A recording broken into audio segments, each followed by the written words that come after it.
All right, we're gonna make some biscuits and gravy. People have been asking me how I make it. So let's get started here. And I don't know if this video is gonna work or not. I don't know how to do this. But cut your bacon in half so that it's easier to cook.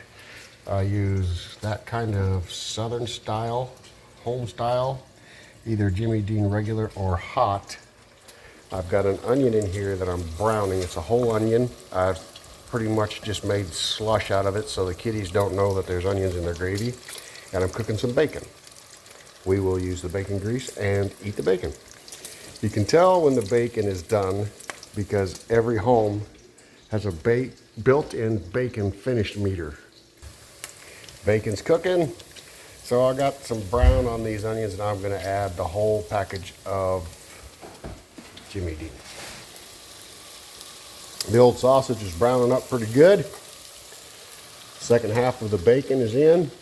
My wife has been sampling bacon that I make for about 15 years, so she stole some. All right, now I got my sausage browned up with the onion in there. I'm gonna set my oven now to 350.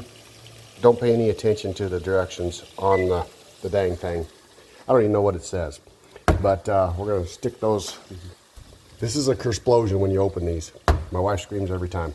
We're gonna put those in the oven and we're gonna keep an eye on them and we're gonna flip them about halfway through so they don't get real burnt on one side and not on the other side. I don't remember if I said, but I'm gonna turn these off for now. Just, it's browned and it's done. We gotta wait for the bacon to get done so that I can steal the grease from it. Just realized there was some cat food on the counter. We're not putting any cat food in the gravy. I'd just like to be clear about that. I just went grocery shopping. Hadn't got it picked up yet. All right, so the bacon is done. And normally I make for quite a few people. I'm pretty famous for making way too much. So this is just a pound of sausage. This is the grease from about a pound of bacon. And so this isn't quite enough grease in here to do this. You could also use cooking oil, but I think the bacon grease makes a better flavor. So I'm just gonna pour that in there. And normally I would use the whole thing, but with just this little bit of sausage, I know everybody's gonna want a measurement. I haven't measured anything ever. So I got something that's kind of looking a little bit like this. Like the meat is completely like slimy, but there's like no grease, like, you know, puddling up in the bottom too much. So something like that. I hope Mrs. Anderson from Home Ec is not watching this one. But anyway, I don't measure. You're looking to make this gummy, almost dry and crumbly.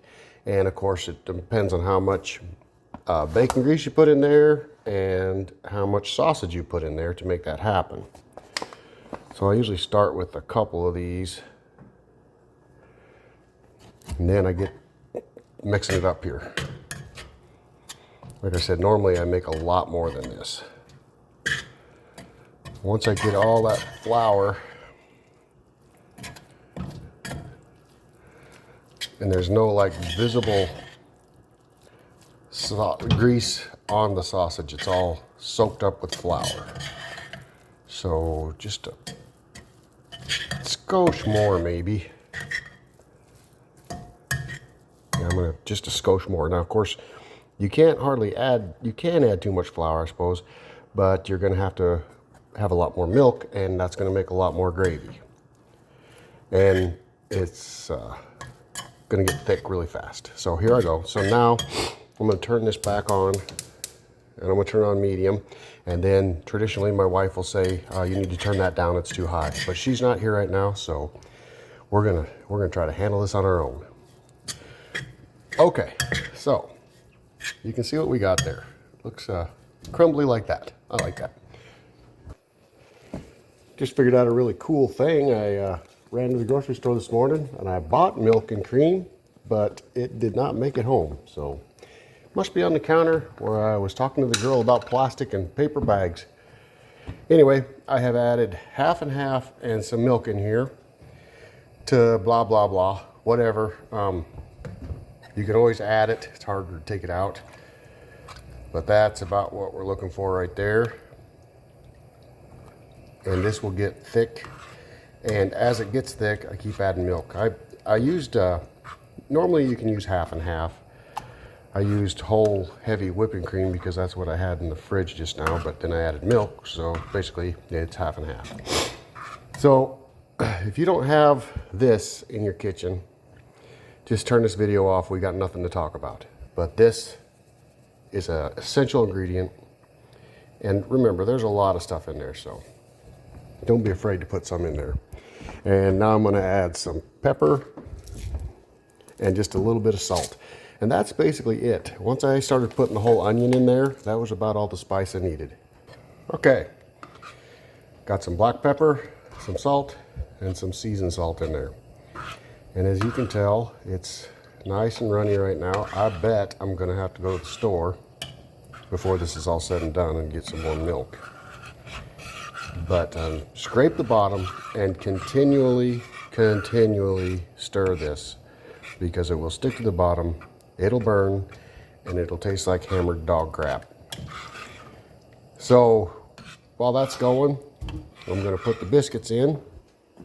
I'm sure everybody can figure out how to cook a biscuit, but we only turn them over after 5 minutes, depending on how many biscuits you put in, and get it a little bit more evenly cooked.